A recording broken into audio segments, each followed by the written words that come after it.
Well, hello there, everybody. Thank you so much for hopping on to my channel here on YouTube. And today I'm really excited because I have a really wonderful guest who's joining me. Her name is Jen Yang, and she's a personal transformation coach and mentor.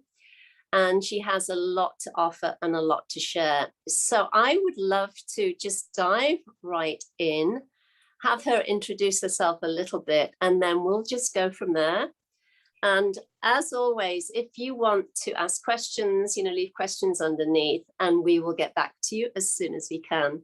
So all of that said, thank you, Jen, for joining me today. I'm really thrilled. And I'd love you to get started by just talking a little bit about who you are and what you do, and then we'll go from there. Thank you so much, Julie. I am so honored to be here, to have this interview with you, because 2022 is a whole new start of the energy. And I'm just very, very grateful to be invited to share my story. Where do I start? Yes. So to be honest, my transformational, mentoring career didn't start till later part of my life, obviously. So what happened was, back in 2012, one thing that happened dramatically was I was working in the corporate at the time, doing my IT sales shop, right? And then at the time, I was not even understanding what it means by getting back to your soul, personal growth, none of that. I was busy in a do part. And one day back in 2012, when I woke up, all I heard was dead silence. And at that moment, I was just like, sky crumbled. What the hell was going on?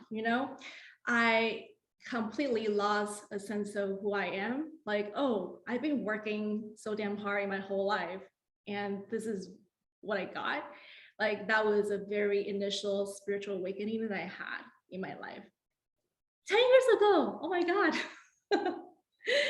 Yeah, and that's just kind of like rewinding all the way back to my childhood, probably. I just feel like talking about it a little bit. So I was born and raised in a traditional Asian family in Taiwan, quite reserved. Both my parents are very, very scientific-minded people. I was a HSP, highly sensitive person, without knowing, of course. But how to tell you, Julie, it's so hard for me at the time as a child to describe that I could taste almost feelings on the tip of my tongue. That's how sensitive I was. I was just like busy absorbing like a super sponge, everyone's emotions around me. But I didn't know how to explain, how to ask for support at all, of course, So at the time I was, I think back in the days, I was just like so eager to receive, to gain love from my parents. So I trained myself to become like a little overachiever and people pleaser, of course. So that's like a huge dynamic. Many people probably can relate. Yeah, and I have to say it's been a humbling journey all the way up to now, because during the time I was striving so hard, the masculine energy was the driving force for me to cope with what's been going on with, I want to shut down my sensitivity for sure, because that's not serving me in the IT world. It's not logical enough. It's too much, it's too dramatic. So a lot of times I was judging so harshly on my little Jen. So you're too much to handle. You're just too out there. So I hid that part of me. Yeah. Yes. So I hid that part of me a lot, and not really till the point when the universe has to shut my ear down, the hearing absolutely gone, for me to realize, oh my gosh, you don't even know yourself, Jen. And that was like mid 30s. I think it was 35, just turned 35. So that was my initial, I would say, the midlife crisis for an Asian woman, because I was single. Both my sisters were married with kids. So it was really easy for, you know, all the people in my life just kind of like, what's going on with you? And still at the time, during the recuperation of my hearing, I decided to go to somewhere no one knew me. I went to Lyon in France, because I didn't want to bother to frustrate my loved ones. I was frustrated already, and I don't know like who I am. Like all my self-identity just like shattered. My reality was shattered. So I chose to homestay with a French woman. I called her French mom, with a black cat for 6 months. And the why I remember one day, this is not something I can share with you, is that one day I was so frustrated because I'm still, you know, not recuperated yet. So I hiked up to this ancient ruin in the middle of the night and crossed a couple of rivers. Now I think back, it's like, wow, you know, wouldn't it be a little bit scary in the middle of the night? No, I was too damn frustrated. So I went and I sat there on the stone stairs all by myself. There's no one, of course. And I remember there's only a full moon, pale, bright full moon, just like against the dark sky. And I was like, okay, there must be something wrong with me. I did something pretty bad in the past life. That's why I get punished, probably, you know? And at that point, I just feel like talking to the moon. So I started having the conversation. I said, if ever I get my hearing recovered, I'll do something drastically different with my hearing. And a week from that point on, I start hearing the sound on my left ear, and then my right ear follows suit. So that was like the second life given, Julie. So this is something I'm so grateful that I get to share, you know, once more, because sometimes on the path, we are so like focused on what we have to do, you know, and we forgot the why we started everything we started, right? And then now I get the opportunity to talk this with you. I was like, yeah, I promise the moon, I vow to the moon that I will use my hearing in a different way. At the time, of course, while I was doing the accidental prayer, I didn't know what that means at all. So, you know, now think back, it's such a blessing, but in the darkness. Yes, yes, yes. You know, and the symbology of all of that is, you know, with respect to the moon represents the feminine, the divine feminine. Yes. So by, you know, offering that to the divine feminine and saying that you will utilize your hearing for good and for the highest and so on, is really about honoring your own intuitive knowing, your own wisdom. And can I say something really interesting right now is that the whole entire time you're talking about divine feminine, but I was using distorted masculine most of my life. Majority part of my life was the do, the go part, girl, right? And my last name happened to be Yang. Yang is the yin and yang, the masculine. And so I find it really intriguing that I'm being taught such a big lesson to learn how to hone in the healthy masculine energy while losing the feminine at a time, you know, and it's such a humbling experience. Yes. Yeah. Yes, because it's all about listening to your inner tuition, your inner knowing. Yes. And then trusting it enough to act on it. So I have a question too with respect to your upbringing, which you shared about. But you know, in Taiwan, I'm assuming there's a big orientation towards Buddhist beliefs and teachings, correct? Yes. Yes. Yes. So were you raised as a Buddhist or not so much? Not so much religiously speaking, but we do the formality of, you know, doing the rituals and everything. But to be honest, at the time, I wasn't aligned, period. Yeah. I was pretty much right here in this headspace the whole time, you know? And it's been a very interesting way to look at my whole entire healing journey. Now, kind of like having a flashback.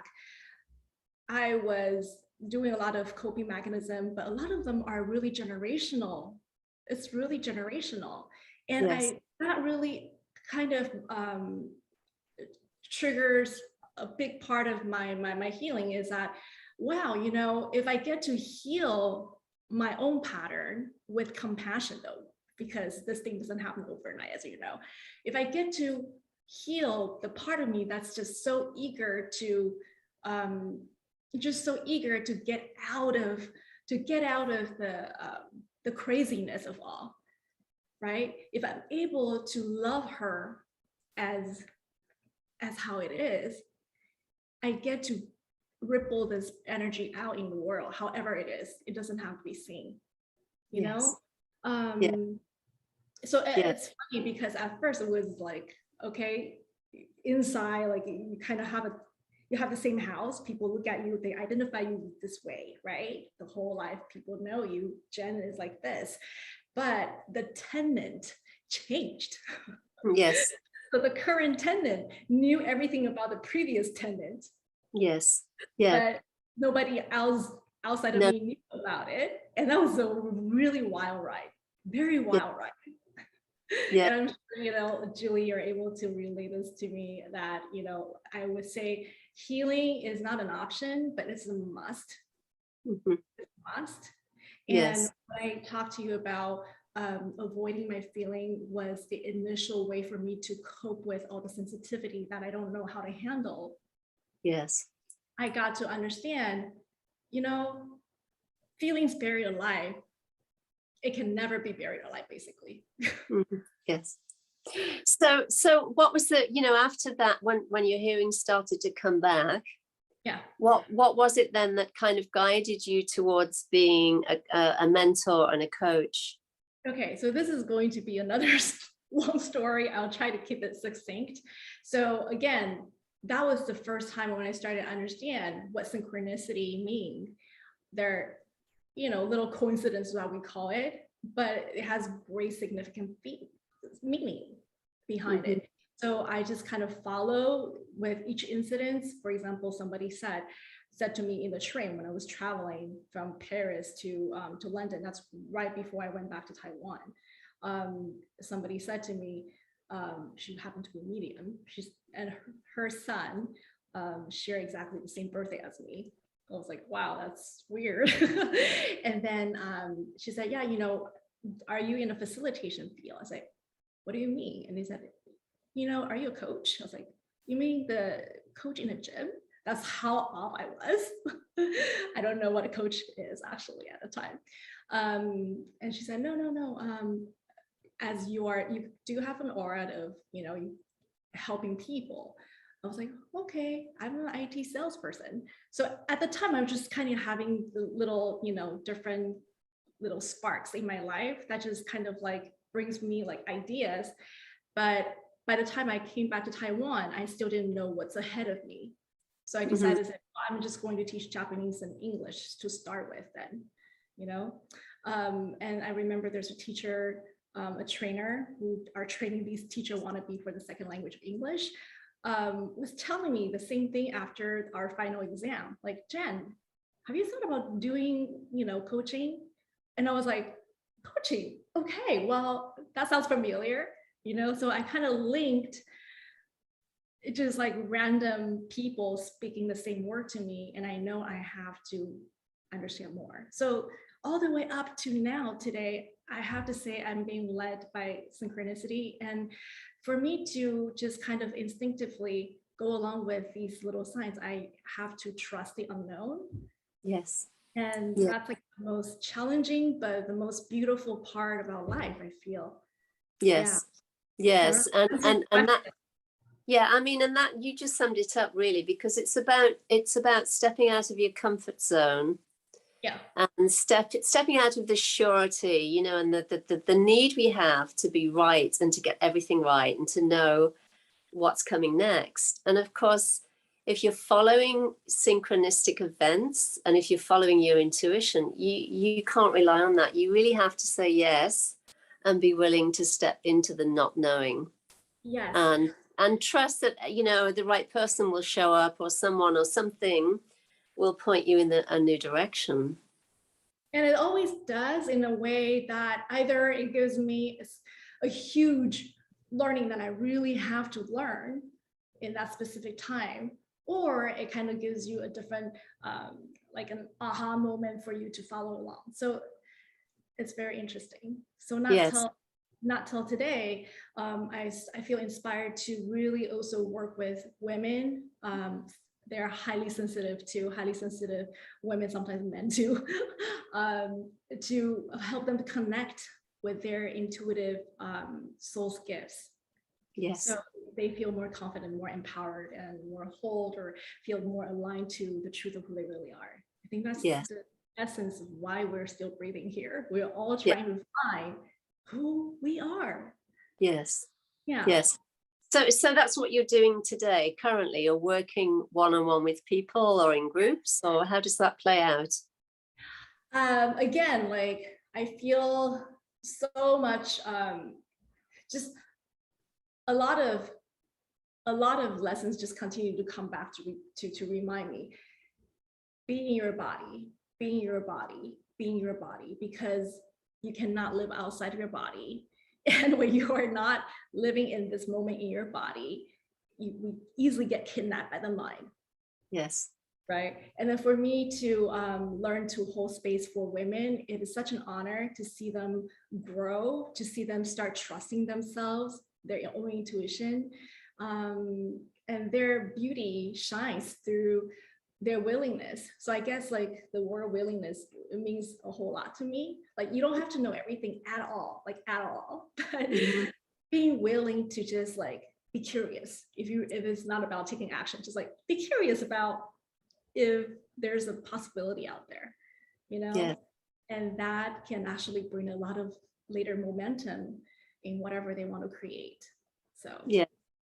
So with respect to women in particular, let's say, do you have like a series of classes or sessions, individual sessions? How do you present that? Yes, so it's always been a series of modification for me, because I'm a learning in progress as well, work in progress. But I've started, the reason why I named my service as Jane Yang Metamorphosis is because I have to put my name in front of metamorphosis. So I give myself permission to change constantly without, like, feeling bad, feeling guilty about it. And then again, holding space for women to go through their own metamorphosis, so they don't feel as anguished as they're currently experiencing, because that's how I was when I was in the cocoon stage. I didn't have anybody to hold space for me, and I know that's really uncomfortable. And so my program was initially started off from a 9-month long program, and people can sign up for 3 months or 6 months and continue to do the rest of the thing. So you rebirth yourself out. That's the concept. That's cool. The concept. Yeah, that's wonderful. Yes, and now I'm just also trying different little ones, because I'm incorporating my energy healing part and guided energy medicine practicing. So creating little short-term, like 6-week type of program for people to just easily get access and receive the benefit that they need. Wonderful. So you have a website, or I know you're on Instagram, but you have a website as well? Yes, I do. It's jmetamorphosis.com. Good, because I'm just thinking, you know, for anybody who's listening or watching later, you know, if they want to get hold of you, I'll put it in the banner underneath as well, but I'll just make sure your information's there. But it's really good also to share. And of course, you're on Instagram, which is where I found you as well, right? You're on Instagram. And what's your handle on Instagram? Wow, can I be honest with this one? Social media is it's a test of balance, you know. And so for me, as a highly sensitive person, I learned to kind of, like, you know, focus and detach, so I, you know, keep my sanity. Yes. Right. Yeah. But you are on Instagram. Yes, I am. Yes, I am. And also, And well, Facebook and LinkedIn. and it's the same handle. It's a same handle because I feel like, because everyone has their own personal rhythm. My rhythm in particular is I find solitude extremely important for me to feel just nourished and recharged. But I mean, if it doesn't apply to other like more extroverted souls out there, that's totally fine. They can continuously just, put themselves out Yes. to things. But I'm learning to just say, okay, this is what I need right now. And I'm just going to reserve this me time without any apology. Sure. So once I recharge, I get to give out more. Yes, of course. I mean, this is the kind of the dance, I guess, Totally. between social media and then honoring what you need to do to stay connected in. And there's a place for both, obviously. Yes. But when people are trying to find you, obviously the social media is the place to go, right? Right. As crazy as it can be, it's also very helpful because a lot of potential in technology. I mean, it's never been this, highly advanced, right? I mean, there's no border anymore in terms of the virtual world.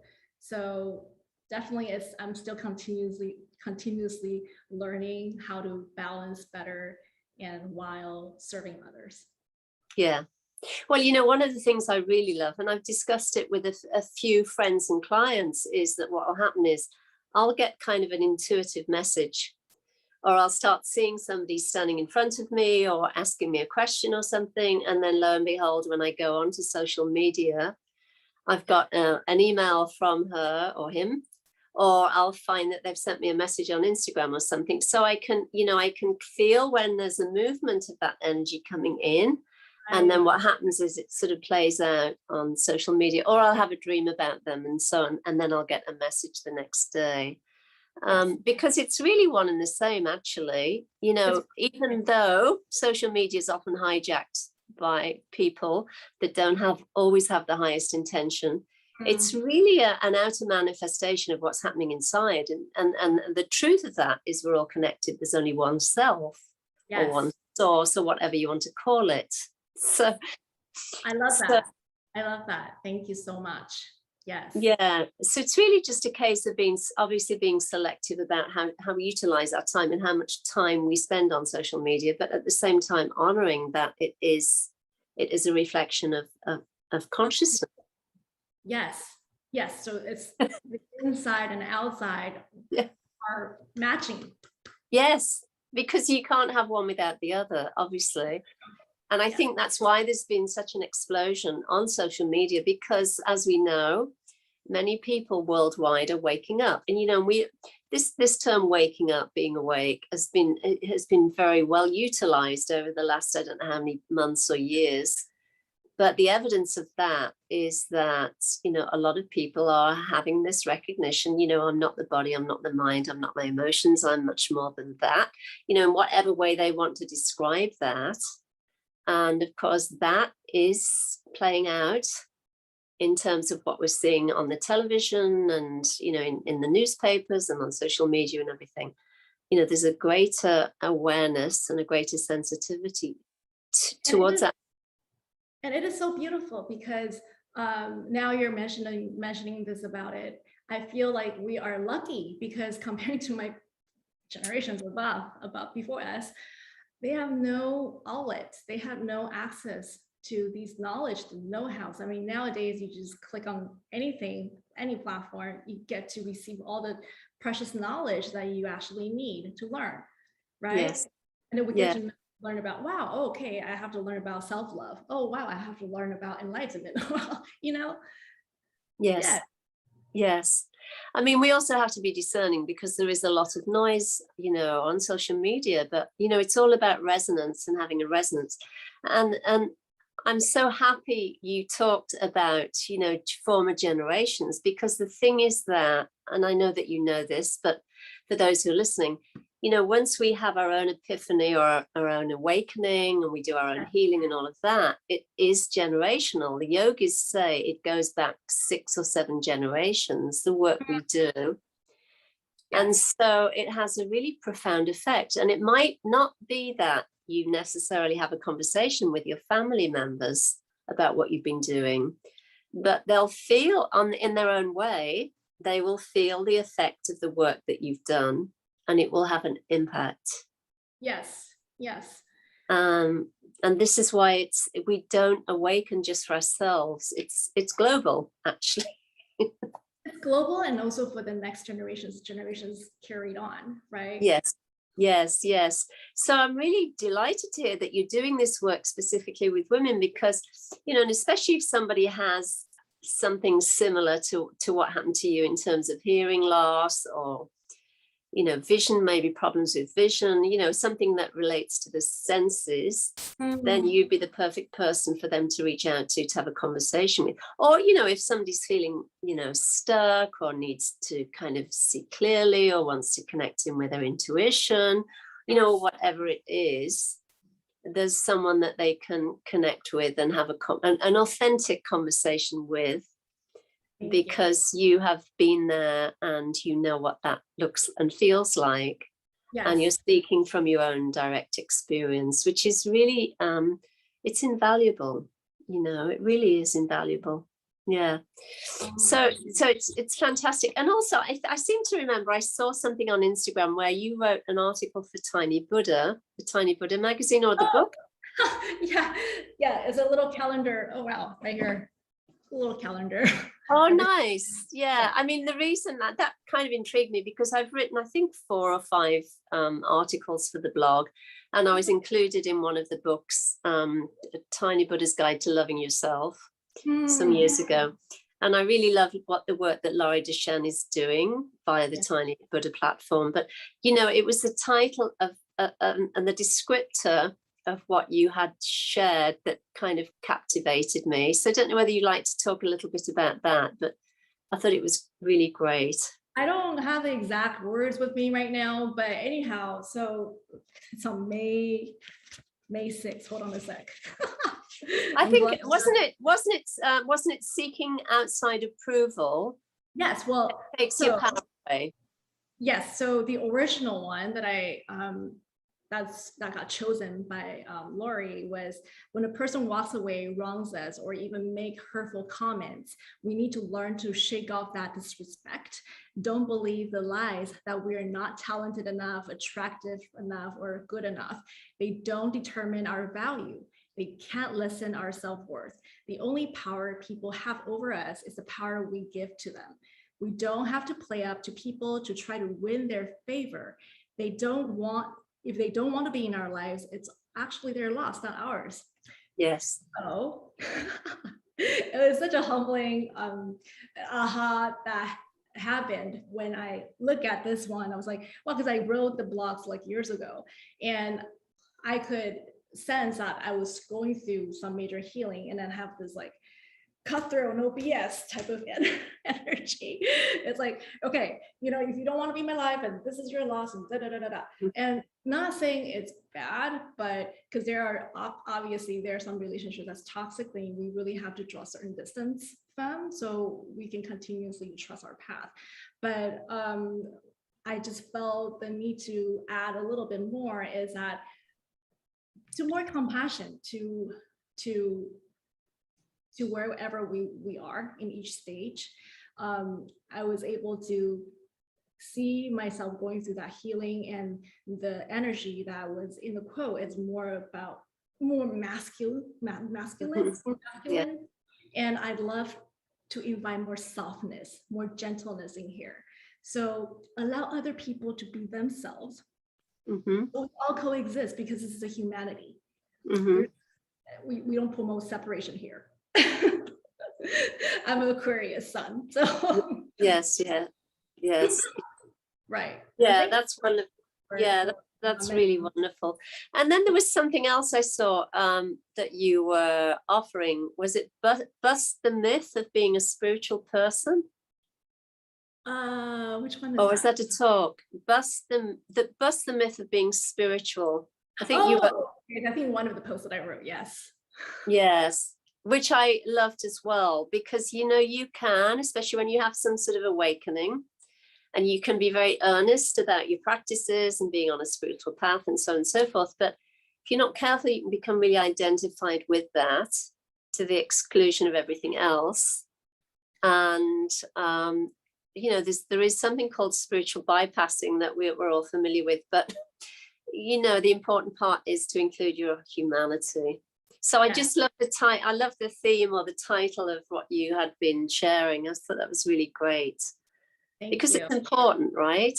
Yeah, I mean, over and over again, it's like at first there are different stages of spiritual awakening. So at first it's like, wow, I kind of know who I am now. I'm light and love. Yes. Right. And then the next stage is like, wow, wait, hold on a second. I have shadows I have to work on too. Yes. Came in, right? And then go on to the next one is like, okay, so how do I merge the two together? That's really wobbly. I feel like I'm walking between worlds, right? Yeah. And then where I am is feeling like we are all doing it. However, the consciousness level, wherever we are all trying the best we can. Mm-hmm. We're all trying the best we can. So, more yes. inclusivity rather than exclusivity. Yes. Yes. Yeah. And not, and also I think getting out from under the labels of the identities of being spiritual or being a seeker or, whatever, and I think that has its part to play too, but, and I've talked about this a few times, I personally know people that have been seeking and identifying as being a spiritual seeker for 30 or 40 years. How long does that have to last? When are you going to become a finder? Yeah. And to live from that place of authenticity and deep knowing with respect and honoring with respect to your own humanity and the humanity of everybody, whether that person is an atheist or Catholic or whatever their belief system is, because it's really about honoring wherever we all are.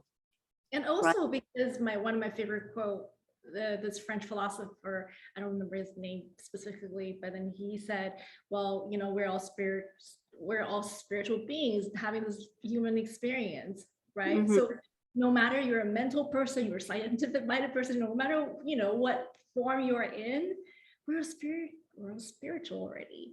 It's just like to experience life, the human experience in a different way. It's different. There's no better, worse, or good or bad. It's just different, and that's what makes our world dynamic. And we get to learn from each other. If we're all the same, it's so damn boring. Yes. So all of that said, do you are you writing at all? Do you have any articles or books in the mix? I just last year, 2021, in the last, I think in the end of June, I collaborated with 9 other amazing women, amazing author to co-author the book called Wild and Wise Women Around the World. So we share our stories, healing journeys for people to resonate, they're resonated with, because one book with only one story, it can only impact so much. But if with, many people have their voice, we get to have greater value to help, the world in a different vibration. Wonderful. And is that available now? Has that been published? It's on Amazon. So you can find Wild and Wise Women Around the World 2021, and it's over there. Oh, brilliant. Yeah. And has it been well received so far? I guess so. I assume so, because I was sharing more of my family healing. So while we were talking about generational healing, a lot of the more of a deep, darker part of that I wasn't consciously aware of, I had to go back in 2018 in order to heal it. So I get to bring my sacred work more in depth, because if I'm only willing to bring myself to this depth, then I can't do much more. Right. Yeah. So what's next for you? What is your kind of goal or vision for 2022? Again, thank you for asking this question. I was actually contemplating about it like weeks ago. But one thing I just feel like intention-wise, I want to stay simple, because simplicity sounds so easy, but it's simple, right? Simplicity sounds simple, but it's so not easy. And constantly we want to deal with the head, the agenda. It's very conditioned sometimes. So back to simplicity and listen to my intuition. It sounds really mundane, but I think this is going to be the core of my 2022. So however way it's going to get brought out to the world, I'll trust it. Yes. Yeah, it's interesting because, that's been part of my whole intention going forward as well for 2022, to really simplify. Yes. To just focus on the things that I feel have the most energy. Yes, the most essential. And the most value, Yeah. It's not as the core of it, we can just let it go. Yeah. And I've heard that from a few teachers and coaches that I work with as well. It's really, and I think this is one of the gifts of the pandemic. Actually, it's given us all a gift, and the gift of looking at how we want to utilize our time and what has the most value for our lives. Such a beautiful number. Yeah. Coming back to the fundamental, right? Yes. So essentially we're all on the same page, I think, in terms of the call to action. Yes. Very good. So I think it's time to kind of wrap the this conversation up. But before we head out, I'd love to just kind of invite you, if you have anything else you'd like to share with the viewers that you feel has value for you right now. Sure. So thank you for the invitation. I feel like one thing I would love to have a soft reminder for the viewers is that your feelings matters, no matter what feelings they are or you're currently experiencing. They're all valid. There's a reason why they are present in your current field, is because there's a purpose for you to connect with that. And once you connect with it, something greater that you are not able to see will reveal itself. So feelings are your assets. Feelings are your assets. So don't escape from the feelings, even if it's hard. Because as what I share with my own journey, I try to suppress my own emotions, and it never worked. And it's tired. So I think that would be the most practical way to invite all viewers to really tap in with their emotional body.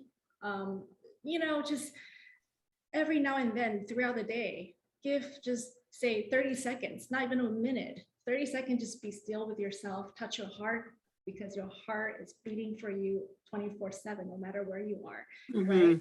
Nice deep breath in. And just ask, what do I need right now? What do I need right now? Maybe the answer intuitively just gonna come. Yes. Give yourself that. Yeah. Yes, that's absolutely beautiful. And can you just remind the viewers of your website again before we? So it's my name, Jen Yang, and metamorphosis, one word, Jen Yang metamorphosis. So we are all morphing together, however form we are going to become. Trust and knowing that we're all protected and we're guided by the greater intelligence. Yes, wonderful. Well, Jen, thank you so much. I really, really appreciate you spending the time with me today, especially at the beginning of 2022. A fantastic way to start the new year. So grateful. Yes. And to all our viewers, thank you so much for being with us today. We really appreciate it. And if you haven't subscribed, please subscribe, and please let anyone know who would be interested in viewing this conversation. That would be really, really wonderful. As always, you can find me on Instagram at Julie Hoyle Official. And please find Jen, follow Jen, and if you're interested in what she has to offer, just reach out to her, and I'm sure she'll get back to you as soon as possible. So thanks once again, everybody. Yeah, thank Take you, it everybody. easy. Be well. Thank Bye. you. Bye. Bye. Bye.